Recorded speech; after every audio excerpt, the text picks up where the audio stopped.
Today we welcome Musa B. Youssef, the author of Son of Hamas, who is returned to Israel after 5 years of not being here. Thank you for being with us. You've made some pretty bombastic comments. You've called Islam a religion of war. Is that part of the truth that you're speaking of? Islam itself, as ideology, as religion in general, is a religion of conquest, domination, taken over, and control. It is a religion of war. Now, how can we understand that? We understand it simply through the behavior and the life of Muhammad, that Muslims consider as the highest authority of their lives.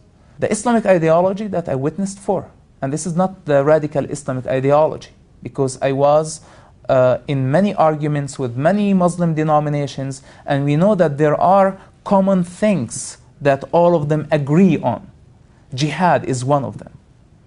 And if all Muslim denominations and colors believe that jihad by sword, killing by sword for the sake of Allah is justified, then we have a problem. From what I understand, actually making a film about Muhammad. Can you tell us more about this film? The idea came first when I was trying to have a conversation with my sister about solid facts about the life of Muhammad. And my sister was arguing with a denial. And I wanted to understand why she was denying what I was confronting her with. I love her, and I was trying to help her see that this is not a good way for her life. She could not see that, because Islam is not only a religion in her life. Islam is an identity to her.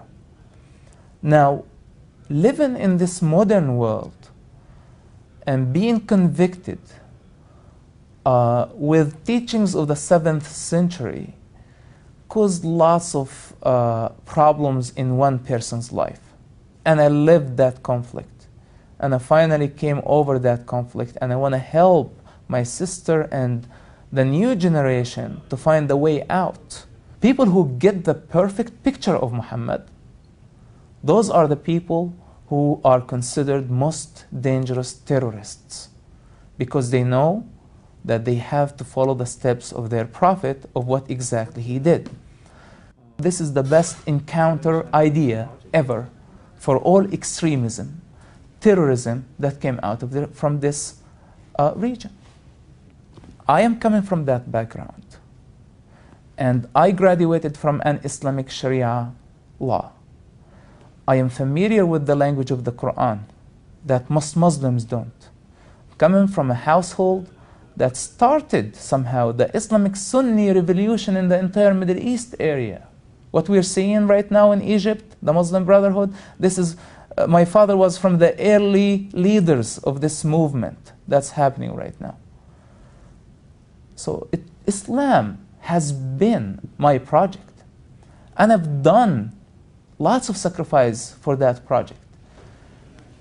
With that said, I believe it's my responsibility, because I sacrificed and I paid very high price for the cause of Islam and the cause of Muhammad, that I have the right to question that journey and bring the truth of what I witnessed, the good side and the bad side.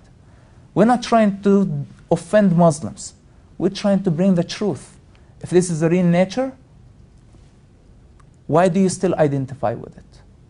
Please explain to us. And if this suicide bomber who's trying to kill many innocent people is motivated by that ideology, I would love to seed doubt in his head, at least to be able to question before he go and commit suicide, thinking that he's going to heaven, while he's not. He's just killing himself and innocent people. You've mentioned your sister. Are you in touch with any of your family, and how are the ties there, and how do they feel towards you? You know, what really breaks my heart the most, that all my brothers and sisters I raised them like my children because my father was gone most of his time fighting for the cause of Hamas.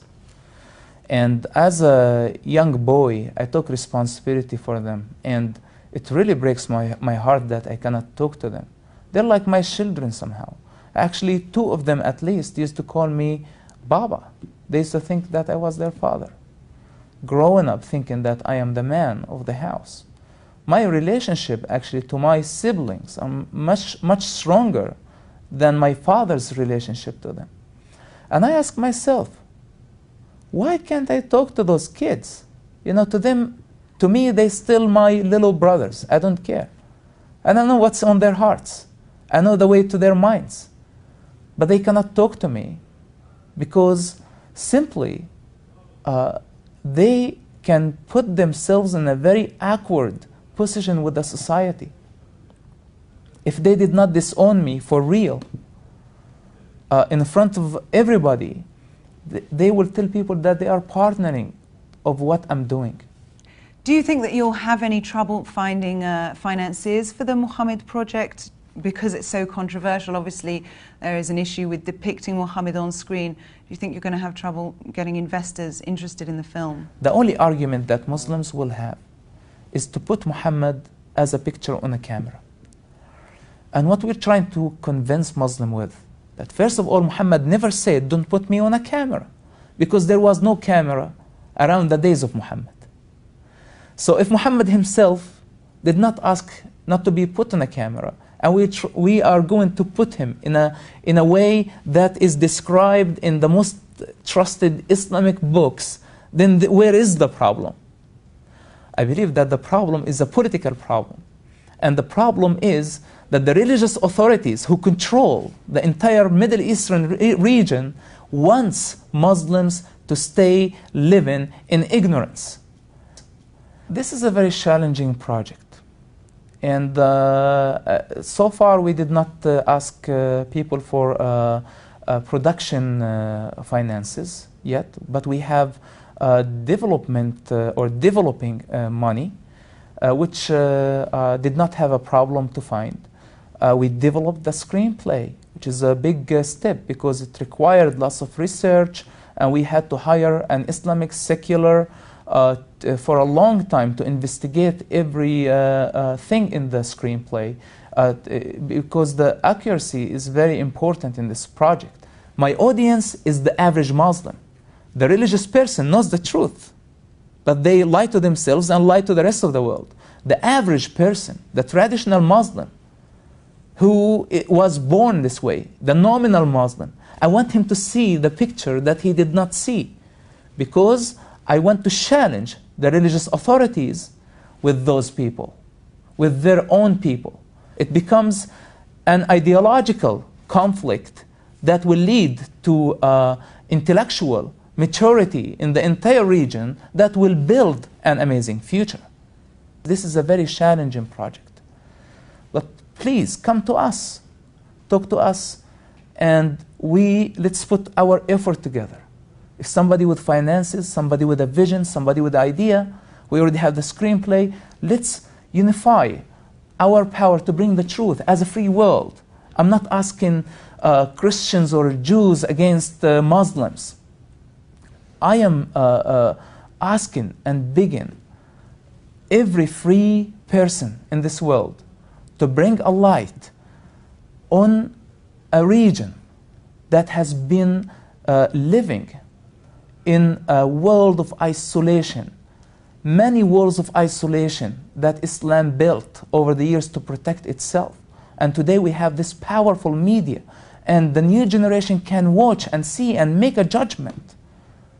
They are looking for a difference in their life. They're looking for a better future. Let's help them. Through the movie Muhammad and through writing your book and coming out against Hamas and Islam, some people have called you very brave and courageous, and other people have said you've signed your own fatwa. Are you scared for your life? First of all, I live in a free country, and I choose to live free. I'm not going to go to hide. There is nothing to be afraid about. We're doing the right thing. And we do it with the power of the truth. Not the power of conviction, Not the power of opinion or idea. The power of the truth, and the truth alone. You're intimately acquainted with the mentality of Hamas. So with regards to the mentality, perhaps less from a political perspective, do you ever think that there will be any sort of reconciliation between Fatah and Hamas? Fatah and Hamas killed in the past, they're killing each other right now, and they will kill in the future. The only thing that unite them is Israel. And this is like where people, look at me and say this is a pro-Israeli when I answer something like this. Killing in the Arab mentality and the human life, unfortunately, does not worth a lot. And this is another sad reality. We keep spinning in endless cycle of violence. And I think this is the time for Arabs start to understand the importance of freedom, the importance of human life, what makes us different than animals, that we have the right to choose.